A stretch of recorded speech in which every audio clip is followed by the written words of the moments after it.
तो hello guys, जय हिंद। मैं हूं रामकृष्ण भोजपाल और आप देख रहे हैं स्टडी विद आर के भोजपाल। तो आज के इस लेक्चर में हम अपना स्टार्ट करने वाले हैं फिजिक्स का सेकंड चैप्टर, जो कि है यूनिट एंड मेजरमेंट। और आपको ये चैप्टर एनसीईआरटी में मिलेगा मात्रक और विमाएं नाम से, जो कि सेकंड चैप्टर होगा। तो इस चैप्टर से काफ़ी इंपॉर्टेंट क्वेश्चन आपके ऑल कॉम्पिटिटिव एग्जाम में आएंगे, जिसमें डायमेंशन पूछ लेगा, कोई क्वांटिटीज दे दीजिएगा, यूनिट दे देगा, उसकी डायमेंशन वगैरह पूछ लेगा। तो ये चैप्टर इम्पोर्टेंट है और यहाँ से हमारा इम्पोर्टेंस स्टार्ट हो रहा है। तो आप सभी लोगों से रिक्वेस्ट है कि आप सभी लोग अपनी नोटबुक अपने साथ लेकर बैठें और यहीं से नोट करना स्टार्ट करें। ठीक है, तो स्टार्ट करते हैं हम। हमारा इसमें फर्स्ट टॉपिक है भौतिक राशियाँ, और इसको इंग्लिश में कहते हैं फिजिकल क्वांटिटीज। तो स्टार्ट कर इसके बारे में थोड़ा सा जानेंगे होता क्या है। तो वे सारी राशियाँ जिनका हम मेजरमेंट कर सकें क्या कहलाएंगी? भौतिक राशियाँ। जैसे कि यहाँ से एग्जाम्पल की ले लो,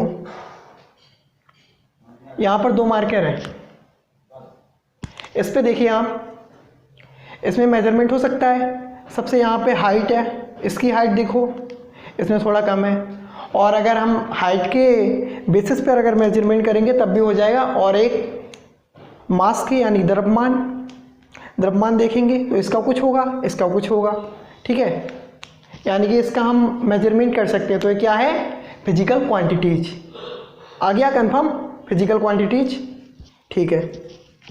और सेकंड, ऐसी चीज़ें जिनका हम कुछ भी मापन ना कर सके, वो क्या वो हमारी भौतिक राशियाँ कहलाएंगी नहीं, वो नहीं कहलाएंगी। जैसे कि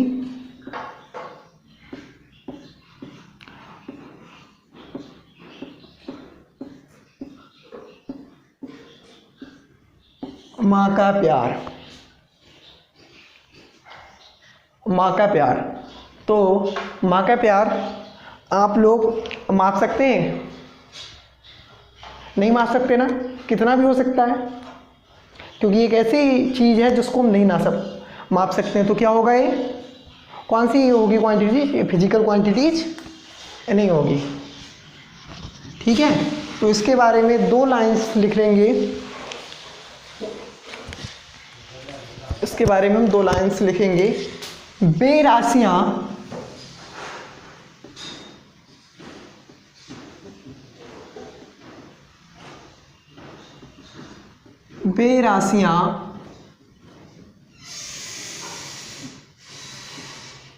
जिनका हम मापन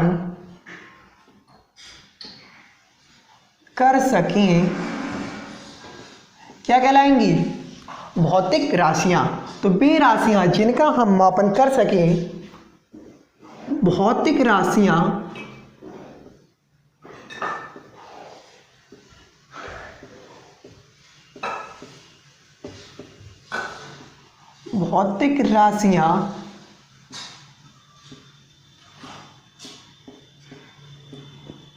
कहलाती हैं। ठीक है, तो बेराशियाँ जिनका हम मापन कर सकें, तो बेराशियाँ क्या कहलाएंगी? भौतिक राशियाँ। कोई डाउट नहीं होगा, आपको समझ में आ गया मापन कैसे? मार्कर से मैंने कर दिया। ठीक है, जैसे यहाँ पर मेरी एक फिंगर से ले लेते हैं, ये फिंगर और ये मार्कर, लंबाई का डिफरेंस है, नो डाउट इसमें लंबाई का डिफरेंस होगा। और इसमें अगर हम द्रव्यमान की बात करें तो द्रव्यमान भी चेंज होगा, इसका कुछ होगा, इसका कुछ होगा। Okay, no problem. तो ठीक है, भौतिक राशियाँ कन्फर्म हो गई हैं। बेराशियाँ जिनका हम मापन कर सकें क्या कहलाएंगी? भौतिक राशियाँ। ओके, तो हम आगे स्टार्ट कर रहे हैं। इससे आगे भौतिक राशियों के प्रकार तो देखेंगे ये कितने प्रकार की होती हैं।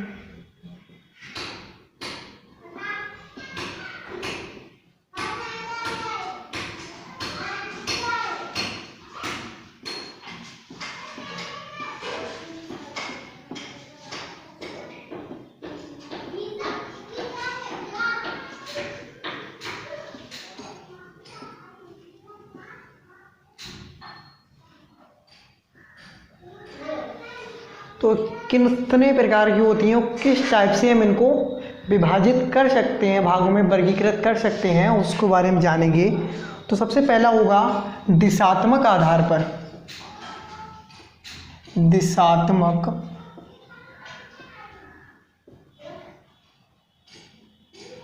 आधार पर।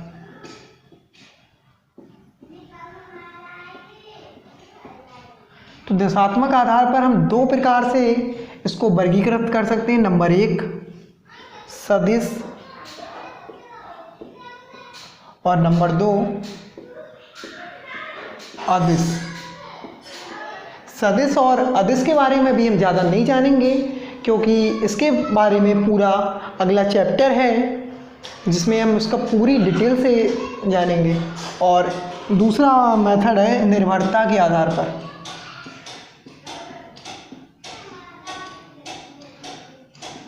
निर्भरता के आधार पर। तो निर्भरता के आधार पर हम इसको 3 टाइप में कर लेंगे, और यहाँ पर इसको इम्पोर्टेंट डाल दीजिए। यहीं से अब आपका ये चैप्टर स्टार्ट हो रहा है। तो निर्भरता तीसरा, तो पहला होगा इसमें आपका मूल राशियाँ, मूल भौतिक राशियाँ। मूल भौतिक राशियाँ इंग्लिश में अगर बात करें हम तो फंडामेंटल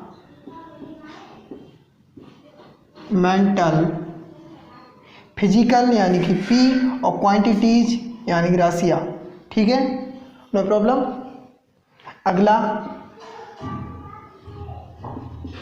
अगला हमारा होगा व्युत्पन्न राशियाँ। व्युत्पन्न राशियाँ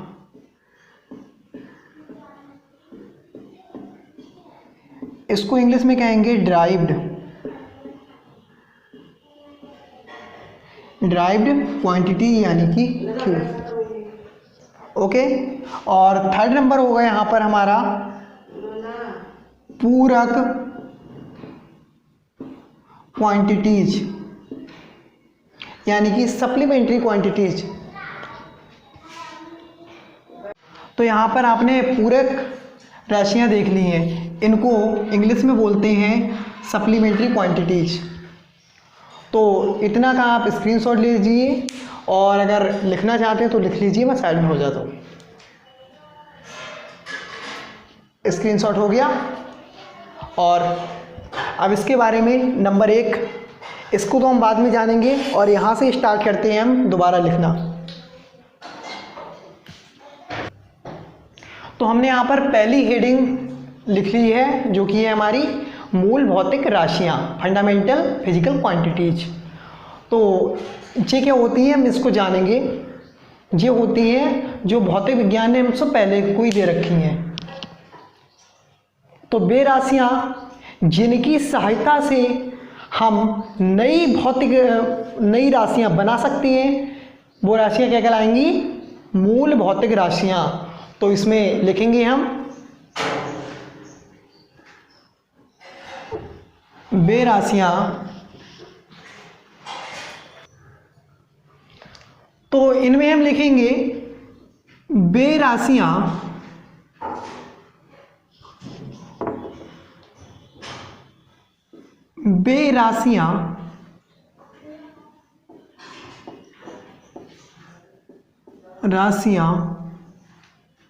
जिनसे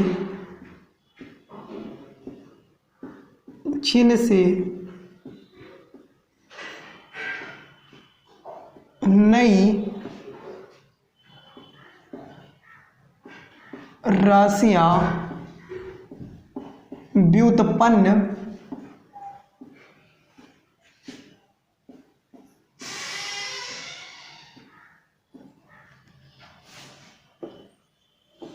की जा सकती है,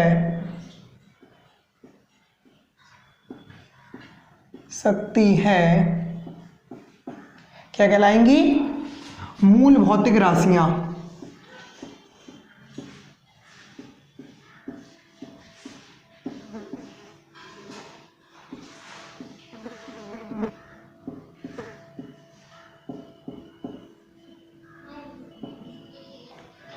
ठीक है, तो इसको कॉपी पर नोट डाउन कीजिए। तो मूल भौतिक राशियां, हमको भौतिक विज्ञान ने हमारी कुछ 7 मूल भौतिक राशियां दी हैं, जिनको हम लिखेंगे, ऐसे डाल लीजिए, ए 7 होती है। तो नंबर एक में आपकी होगी लंबाई, ठीक है, और नंबर 2 में होगा आपका द्रव्यमान,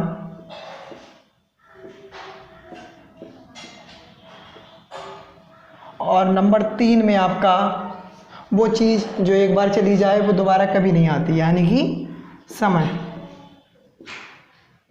ठीक है। और नंबर 3 में यहाँ पर हम लिखेंगे विद्युत धारा,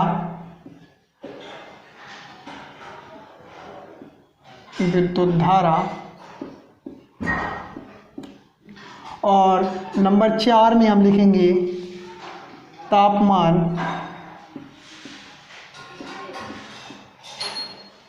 नंबर 5 में हम लिखेंगे पदार्थ की मात्रा,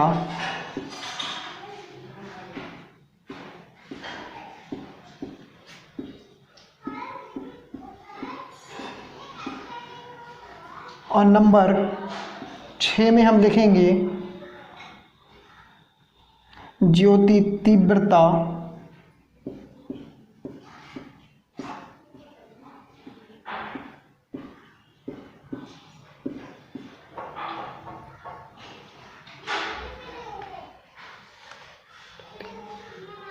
हो गई 7, एक कहाँ पे रह गया, 4 3 7 तो हो गई, 1 2 3 4 5 6 7, ठीक है। तो ये सारी चीज़ें आप नोट डाउन कीजिए और उसके आगे हम आगे चलते हैं।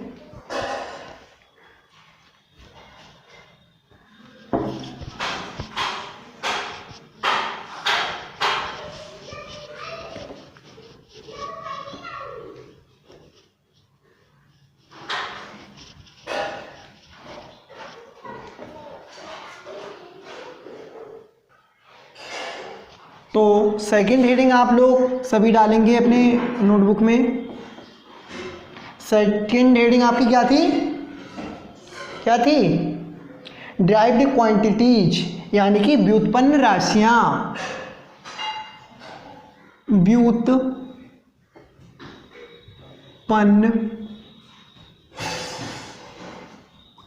भौतिक राशियां।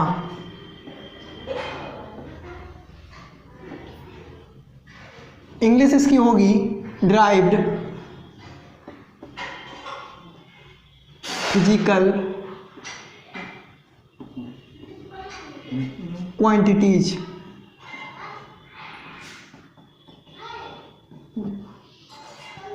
तो इसके बारे में हम लिखेंगे वे राशियां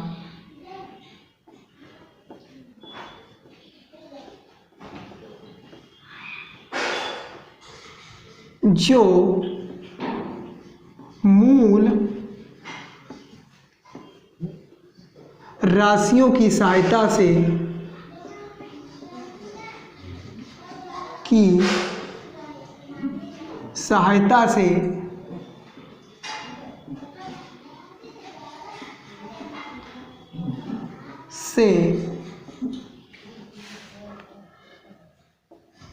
बनती हैं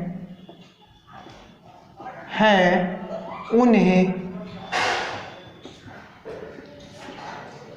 व्युत्पन्न राशियां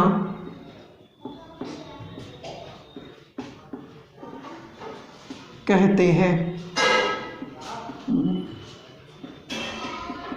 ठीक है, यहाँ तक क्लियर। तो व्युत्पन्न राशियाँ का अगर थोड़ा सा समझें तो एक एग्जाम्पल ले लो आप। हाँ, घर का, घर बनाने के लिए क्या चाहिए होता है? मेनली सबसे पहले ईंट वगैरह, इतनी चीज़ें चाहिए होंगी आपको। ईंट, सीमेंट, रेत वगैरह, ठीक है। ओके जी, आपका क्या है?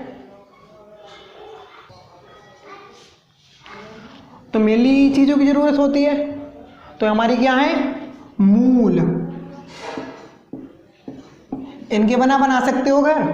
नहीं बनेगा ना, ईंट नहीं होगी, नहीं बनेगा, सीमेंट वगैरह नहीं होगा। तो यही चीज़ें क्या हैं, जैसे पूरा बन गया ये घर। घर क्या है? मूल राशियों से मिलकर बना है, और मूल राशियों से मिलकर बनी हुई चीज़ क्या कहलाती है? व्युत्पन्न राशियाँ। समझ में आ गया? मूल राशियों से जो कुछ मिलकर बनेगा क्या कहलाएगा? व्युत्पन्न। उसको हमने बनाया, ड्राइव हमने किया, तो क्या होगा? व्युत्पन्न राशियाँ। ओके, यहाँ पर क्लियर? ठीक है, तो अगली एंड लास्ट हम लेते हैं अपना पूरक राशियां।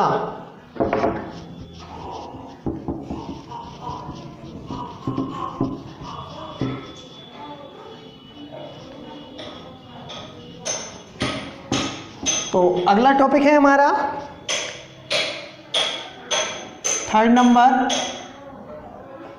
पूरक राशियां।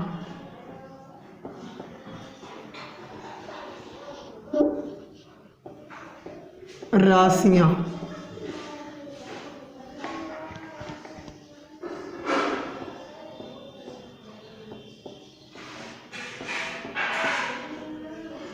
पूरक राशियां, इंग्लिश में बोलेंगे इनको सप्लीमेंट्री।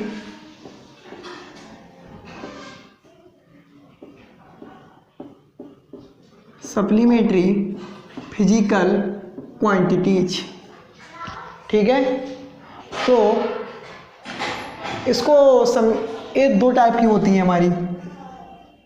इसमें क्या सप्लीमेंट्री, जैसे मान लो सप्लीमेंट्री का एग्जाम्पल, आप लोग क्या करते हो, एग्जाम में गए, आपको क्या मिलेगी? एक कॉपी मिल जाएगी, ठीक है। एक कॉपी मिल गई, इस कॉपी को आप लोग क्या करोगे? जैसे मिली, नेम वगैरह इस पर डालेंगे, नेम, रोल नंबर, ठीक है, नेम रोल नंबर डालेंगे। उसके बाद क्या करेंगे? हम इसको पोतना शुरू कर देंगे। पूरा हमने भर लिया, और जब पूरा भर लिया, कॉपी तो ख़त्म, पेज ख़त्म इसमें, तो हम क्या करेंगे? फिर हम टीचर के पास जाएंगे, सर हमारे पास कॉपी नहीं है। तो हमारे टीचर क्या बोलेंगे कि आप सप्लीमेंट्री ले लो। सप्लीमेंट्री कॉपी, जिसको हम लोग बी कॉपी भी करते थे। तो सप्लीमेंट्री कॉपी लेंगे, तो यानी कि जो हमारी मूल क्रिया हैं उसमें कुछ रह जा रहा है, तो उसके लिए हमने क्या बनाया? पूरक राशियाँ, ठीक है। तो ये 2 टाइप की होती हैं। नंबर 1 समतल कोण, और नंबर 2 ठोस कोण। एक कोण होते हैं ठोस कोण। समतल कोण लगभग ऐसे 2 लाइंस पे बनेगा। ये हो गई आपकी चाप, यहाँ कोई कोण होगा चाप, और जो होगी आपकी त्रिज्या। कोण का फार्मूला क्या होता है? कोण बराबर चाप बटे त्रिज्या, ठीक है। ये फार्मूला होता है कोण का, ठीक। कोण बराबर चाप बटे त्रिज्या। और अब बात करते हैं हम ठोस कोण की। आइसक्रीम तो आप सबने खाई होगी ना, कोन वाली।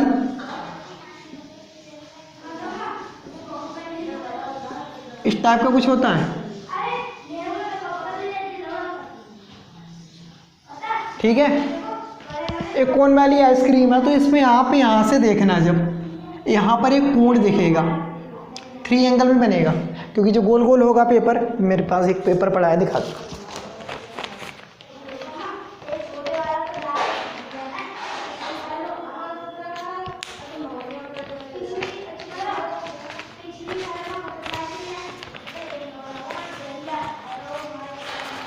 इस टाइप से लगभग बन जाएगा, ठीक है। इसमें आप जब देखेंगे तो नीचे चारों ओर से एक एंगल बना होगा, दिखाई देगा। तो उस एंगल को क्या बोलते हैं हम? ठोस कोण, ठोस कोण, ठीक है। तो यहाँ से हमारी राशियाँ का एंड हो गया। और नेक्स्ट लेक्चर में हम बात करेंगे अपने अगले टॉपिक, जो कि है हमारा मात्रक, और मात्रक के बाद डायमेंशन, और यहीं से फिर चैप्टर ख़त्म। 3 से 4 पार्ट में हम इस चैप्टर को ख़त्म कर देंगे। और कोई डाउट हो तो आप लोग हमसे पूछ सकते हैं कमेंट सेक्शन में। और बाकी मिलते हैं एक नेक्स्ट लेक्चर में, तब तक के लिए जय हिंद।